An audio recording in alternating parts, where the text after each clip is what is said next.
Okay, this is lesson 1.5 on functions and logarithms. So as you recall, you saw logarithm logs in Algebra 2, maybe again in trig, but log is really created so that we can access the variable when it is in the exponent position.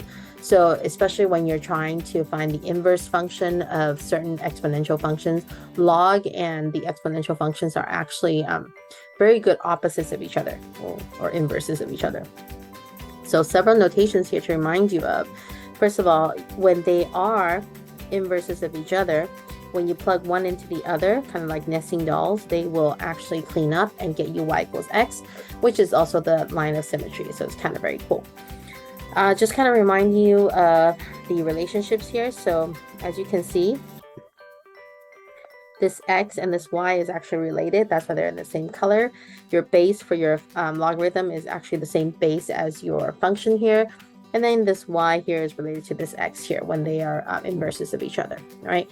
A couple of properties I have put here in the notes for you to remind you of some rules: product rules, quotient, power, inverse, and also how to use change of base, because your calculator will only do natural logs and log base 10. So if you're log base anything else, you would want to use the change of base formula that is presented here in bullet number 3. Okay. All right. So let's go ahead and see this in action. It says, find the find the inverse function and verify algebraically, graph both functions. All right. So here's my original function, f of x equals x squared plus 2x plus 1. Now, when you have more than one x like this, it is not easy to find the inverse function of it. You really want a single x and a single y. So do what you can to make it a single x, right? So the way to make it a single x is to factor this down so that it looks like it is x plus 1 times x plus 1, which is x plus 1 squared. So this function is really x plus 1 times x plus 1, which makes it x plus 1 squared. So this is your function now. This is a lot easier to deal with. Okay, inverse now. Remember, inverse has to swap the x and y. So now it becomes x equals y plus 1 squared, right? So now when you take the square root of it, you are actually taking plus or minus. So plus or minus root x equals y plus 1. So plus or minus root x minus 1 equals y. Now, your first original function tells you that I want y is greater than or equal to -1. So that means that I want the positive side of this parabola to begin with. So that means then for my square root function, I also want the positive side of it. So your f inverse of x is really the positive x minus 1, like so. Okay. Now it says you need to verify algebraically. So you need to take f of x and plug the inverse in there to see if it cleans up. So notice how I set this up and make sure that I write my f of x. And then I'm going to plug in my inverse, which means I'm going to take my function root x minus 1 and put it in here. Okay. Now you go ahead and clean this up. You'll see that the -1 and 1 cancels out. You have root x squared, which makes it x. Okay, that's one verification. You always need to verify both ways because sometimes it could work for one way and not the other.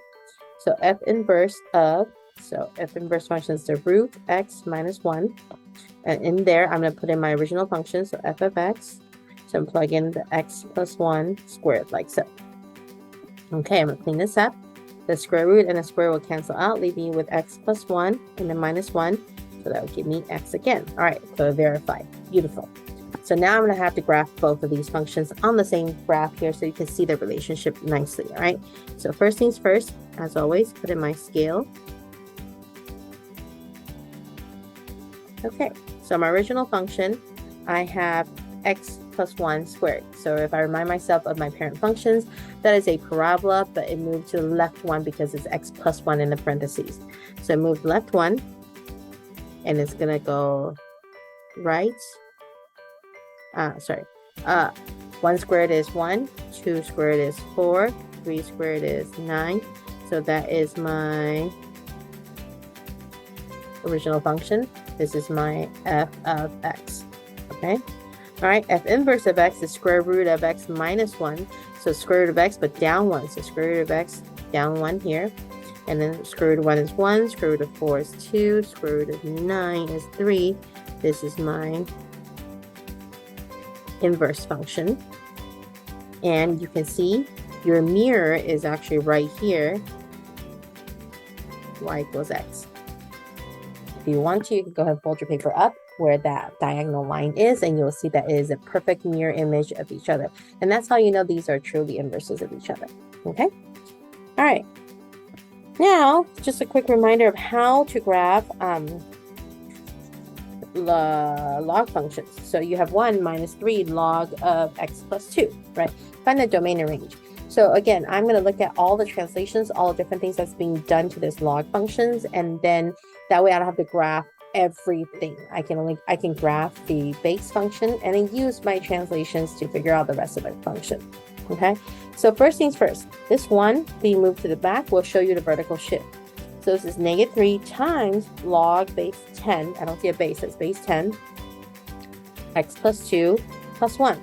So what does this tell me? Every single thing tells me something. This is a coefficient. This is the A. That means that I will multiply all my y values by this -3 in my first step. All right. This is my base 10. This plus 2 means it's the left shift 2. This means it's the up shift 1. Right, so left 2, up 1. Okay, so first thing is the base. I'm looking at the base. This is y equals log base 10 of x. What does this really mean? This means that if you were to rewrite it, it's 10 to the y power equals x. Why do I want to write that? Because now I can make my t-table with this. It's a lot easier to work with. And now the only difference is instead of plugging into the x, you plug into the y because it's 10 to the y power equals x. So -2, -1, 0, 1, 2. 10 to -2 is 1/100, so 0.01. 10 to -1 is 1/10, so 0.1. 1, 10, 100, right? Beautiful. So now, what's the next step? Well, the next step is then to follow along all the rest of the translations. I'm going to multiply all the y values, still y value. Multiply all the y value by this is -3. All right, so that makes it 6, 3, 0, -3, -6. Okay, so this column of y is no longer going to help me. Okay, and then I am going to use that and remind myself then the rest of this is going to change according to my shift. And I think the easier way to address the shift is to go ahead and shift your x and y axis, then use the new x and y axis to plot my points here. That's a lot easier to work with both the coefficient change, the compression and stretch change, and the translation change. All right, so this tells me that my x and y axis got moved. My y axis, because that's the only one that can move left and right, it got moved left too. So my new y axis is right here, my new y axis. And then my new x axis is here at 1. Okay, and the reason why I use yellow is so that I don't kind of, I can see my new x and y axis, but I don't confuse that as my part of my graph, right? This is just kind of a guideline for me. Okay, all right, so now I can go ahead and graph this function. When x is 0.001, it's up 6. So when x, again, using a new function, new x and y axis here, when x is 0.001, it's up 6. So it's really almost exactly on the y axis. So 1, 2, 3, 4, 5, 6. Okay, and then the next point is 0.13. So 0.13, so maybe a little bit out here. And then 1, 0, so 1, 0. And then 10, -3. So 2, 3, 4, 5, 6, 7, 8, 9, 10. Then from there, -1, 2, 3. Okay. All right. So this, because it's base 10, it's going to stretch out really quickly. So it's going to start off really flat here. And then you can see it's going to go up very quickly. Okay. Now, once this is graphed out, it's a lot easier to find the domain. The domain of this, you can see it's never going to cross this line. So it's going to open bracket here at -2, and it's going to go out to infinity like so. So domain is -2 to infinity. My range is going to be going down to infinity and up to positive infinity. So -infinity to positive infinity, which is all reals. Okay. All right. That's it for this lesson.